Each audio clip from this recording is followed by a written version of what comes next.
This presentation will provide an overview of the software architecture behind TalentBridge.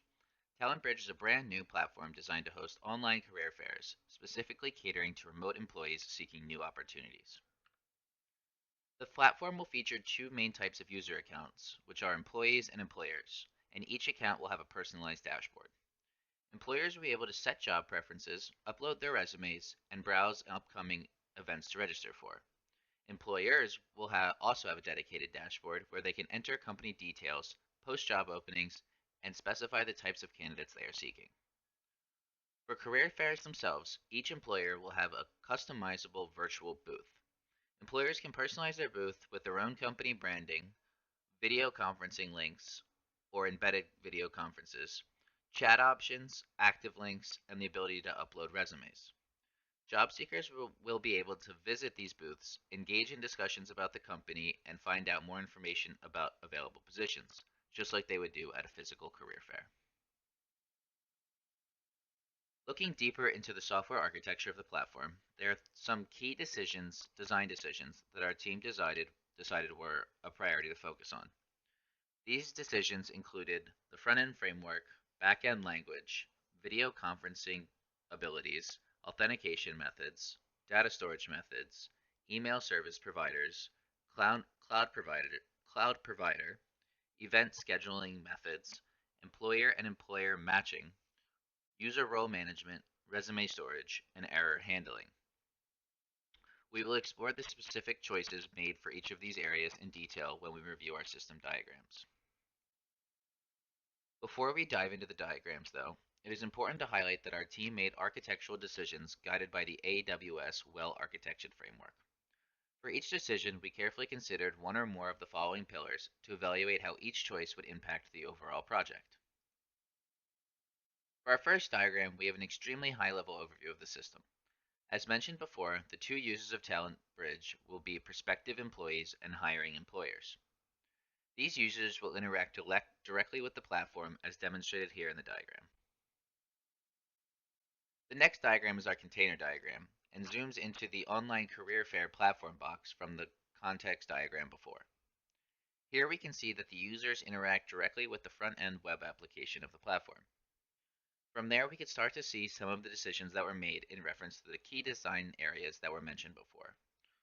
While there is a lot of important information on this diagram, I think it would be easier to move on to the component diagram to better explain the rationale behind the design decisions. Here is the component diagram, which is zoomed further into the backend API block of the previous diagram. On this diagram, you can see the front-end web application is still at the top, but now we have a layer of software controllers here in the middle. The front-end framework that was chosen was React, and that allows for the interaction between the front-end web application and the different software controllers. React was selected over other front-end options due to its flexible nature of being a library rather than a full framework. Not only is React one of the most widely known front-end options, but it also allows our engineers to make more creative front-end decisions. TalentBridge also has the goal of eventually developing a mobile application to bring the platform to mobile devices. React has a counterpart called React Native, which would allow for a smooth code transition from web to mobile. This aligns with the AWS performance efficiency pillar. React also is cheap to host and use, which aligns with the AWS cost optimization pillar. Similarly, our backend was developed using Node.js and allows for the interactions between the software controllers and the different APIs. Node.js was selected over the other options for a few reasons. The first was that Node.js has the ability to integrate well with many different APIs. Since there is some complexity in the backend of our platform, it was important for us to select options that are flexible with multiple API integrations. This aspect of the decision aligns with the AWS operational excellence pillar. Node.js was also selected because of its proven optimized routes and quick API communication. Since there will be live videos and chatting on the platform, it is important that our backend can support the timing demands of our users, aligning with the AWS performance efficiency pillar.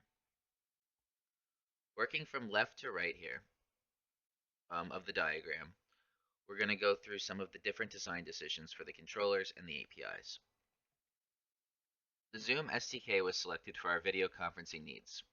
Video conferencing is one of the most important aspects of our platform and therefore requires a robust provider. Zoom has not only planted itself at the forefront of the video conferencing field, but is also well known for its API support. The AWS pillar of reliability was really focused on in this decision, and we decided that the Zoom SDK meets the requirements of this pillar because it offloads all support responsibilities to Zoom itself, allowing for experts to quickly and promptly solve any connectivity issues. Cost optimization was also greatly considered in this decision, and Zoom provided the best options as it charges per host rather than per user. This will allow us to accommodate a large number of prospective employees without significantly increasing the price. Security is not only one of the ADS pillars, but also a crucial consideration of any software project that collects personal data from users. For Talent Bridge, we decided to use Firebase authentication because it offers a proven, secure authentication system that utilizes token-based methods as well as multi-factor authentication. Deciding on a database management system was an important decision because it would be responsible for supporting multiple software controllers. As shown in the diagram here, the controller for user role management, resume matching, event scheduling, and resume storage all interact with the PostgreSQL box. Besides its ability to interact with all of the necessary controllers, PostgreSQL was selected for its data backup and failover mechanisms, along with its proven lookup speeds, which use indexes, text search, and organized tables. These two qualities meet the AWS reliability and performance efficiency pillar. A separate cloud-based service to store resumes and other objects was needed to complement the PostgreSQL databases. A simple discussion led to the selection of AWS S3 due to its easy integration and large scalability potential. Another important aspect of our platform is that employees are both notified through email when a new fair is scheduled. Amazon SES was selected to be used for this email notification service for its cost and ease of operation. The Amazon SES service is extremely cheap and not only to use but also to integrate into our system. It does not add any additional service to manage as that portion is taken care of by Amazon itself. The AWS pillar of cost optimization and operation excellence were considered when making this decision. The final decision was to use Sentry for our error handling. Sentry originally was considered due to its easy integration with Node.js. A deeper dive into its capabilities, however, showed that it was also effective in tracking and logging system errors, which allowed for easy debugging, thus enhancing system reliability by monitoring and identifying issues in real time.